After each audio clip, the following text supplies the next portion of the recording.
Hello, good evening, everybody. Or should I say good morning?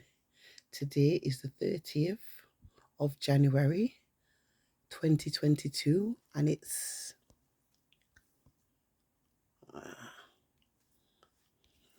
a Sunday morning, January 2022, and the time is 12 minutes past 1 a.m., 1 o'clock in the morning. Yeah, so I've just got back in the house. I've got loads to say, but not tonight. I've got to have a shower. And I've got to get to Speaker's Corner tomorrow. Yeah, so I'll be talking tomorrow. I'll be talking tomorrow at Speaker's Corner. Joe Biden, I love you, Joe Biden. Some white people are racist, but some white people are blatantly racist. I don't really give a damn. I do love Joe Biden. I don't think Joe Biden is racist. I think it's all right, Joe. Anyway, I'm going to explain tomorrow because I'm tired now. I'll be at Speaker's Corner. I'll try to get there early. I'm tired. I've just got back in the house. I've got incontinence problems. I've had this for years now. Ever since I was diagnosed with since I was diagnosed with given a false diagnosis of mental illness. And I was forced with mental health, antipsychotic drugs, antipsychotic medication since 2009. And then shortly after that diagnosis, and I was locked up, sectioned in a medium secure unit for violent murderers. I started having incontinence problems with the injections, very strong psychotic injections they gave me. And it fucked up my bladder, my bowels, everything fucked me up. So when people say, "Okay, get a fucking job," I don't discuss anything with them. I don't say to them, "I've got a severe incontinence. I cannot control my bowels or my bladder."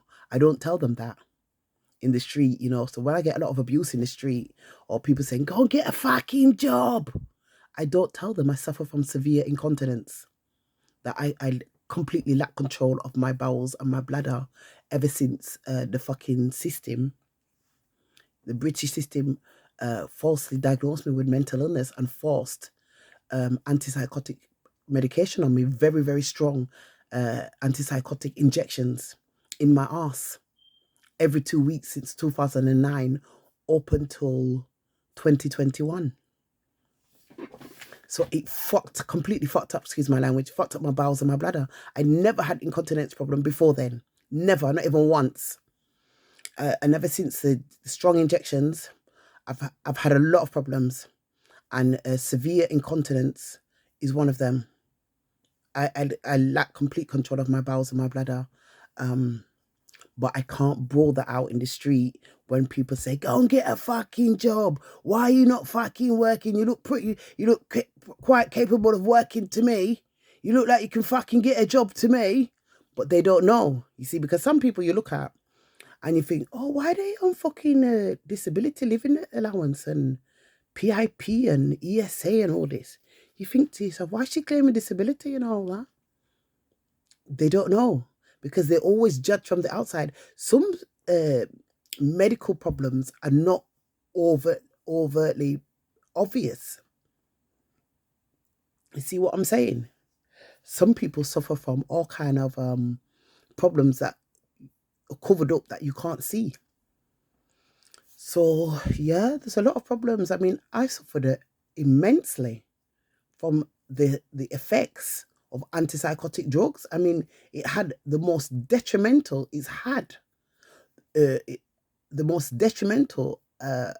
effects on me, side effects, and I'm still suffering them now. I'm still suffering as a consequence of false antipsychotic medication up my fucking ass every 2 weeks since 2009 to 2021. You know, so don't always judge a book by the cover. You can't, some things you can't see inside. You don't know what I go through. You know, I was infected deliberately with herpes. That's another problem I have. Just after they falsely imprisoned me and incarcerated me on a section in a secure unit like Broadmoor, which is equivalent to a top security mental institution.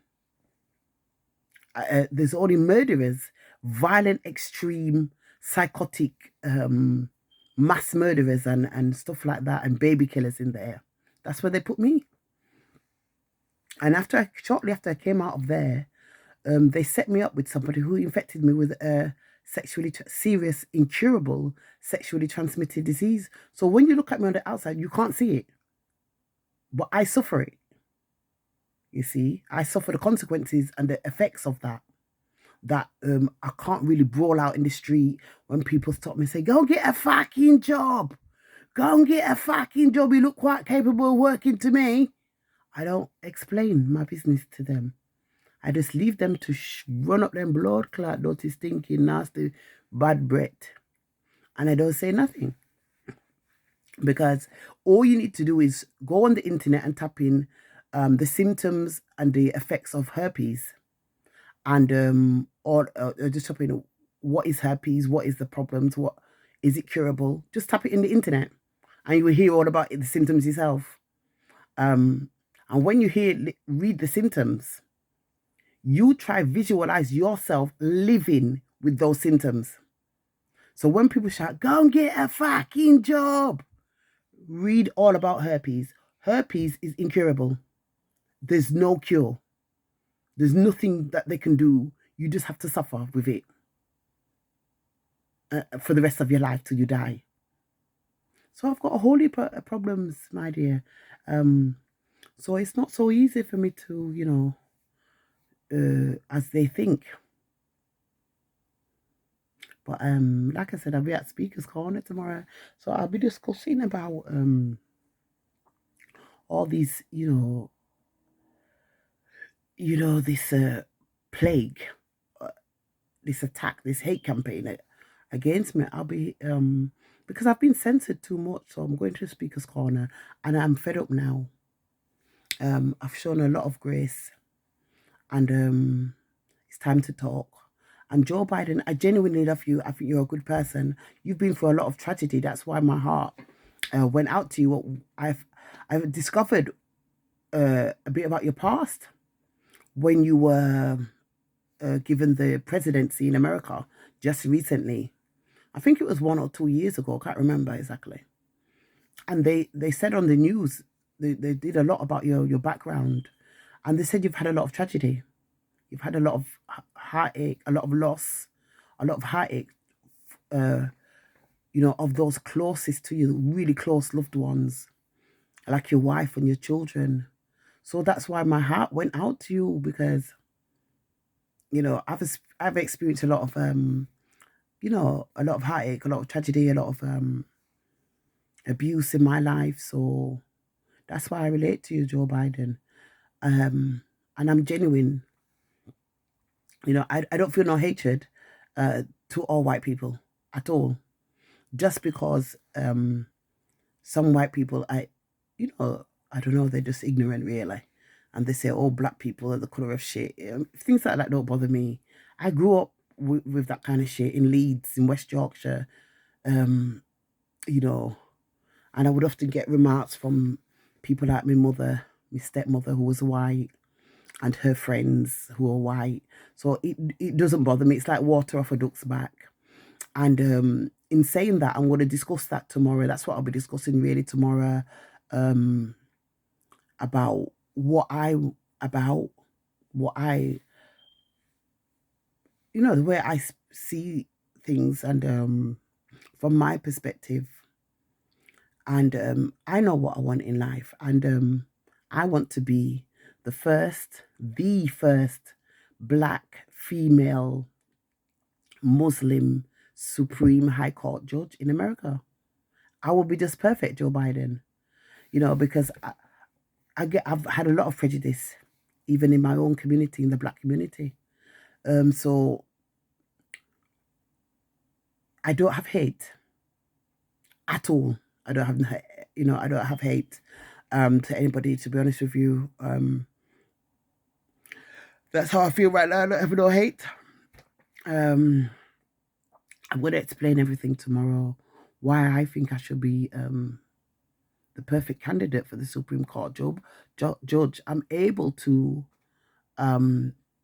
detach myself from personal discrimination and prejudice against others and make a judgment solely on the evidence, because I'm very good at picking up on certain things, evidence and facts and information, and really assessing that, based on its merits, and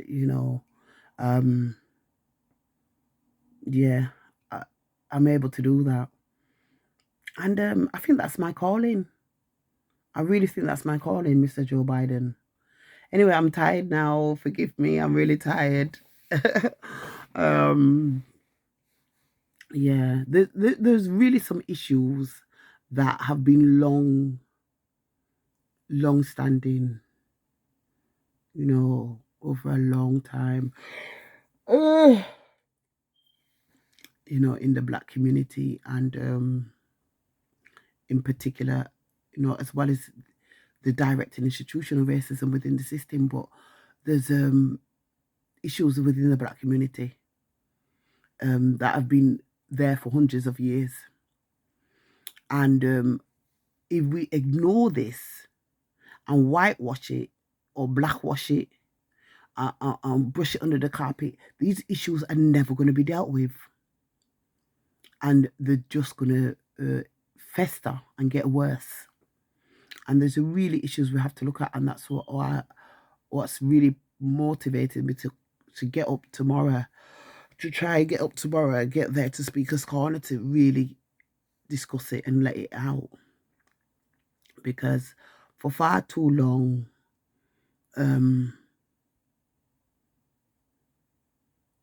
black men some black men in the black community can be really abusive,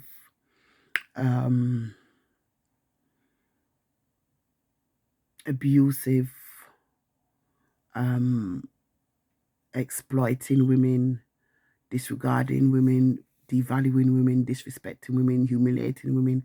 And there's no point putting the blame on another race, another religion, because if you do that, the issues in the black community will never be dealt with. They will never be tackled, because you're just putting the burden and the responsibility onto somebody else, onto another race, onto another faith. So, I am a black woman, and I know what I'm talking about. I know what my mother suffered. I know what my grandmother suffered. I know what my great-grandmother suffered. So these are issues that have to be brought to the forefront and really tackled and dealt with. And yeah, there's lots of things.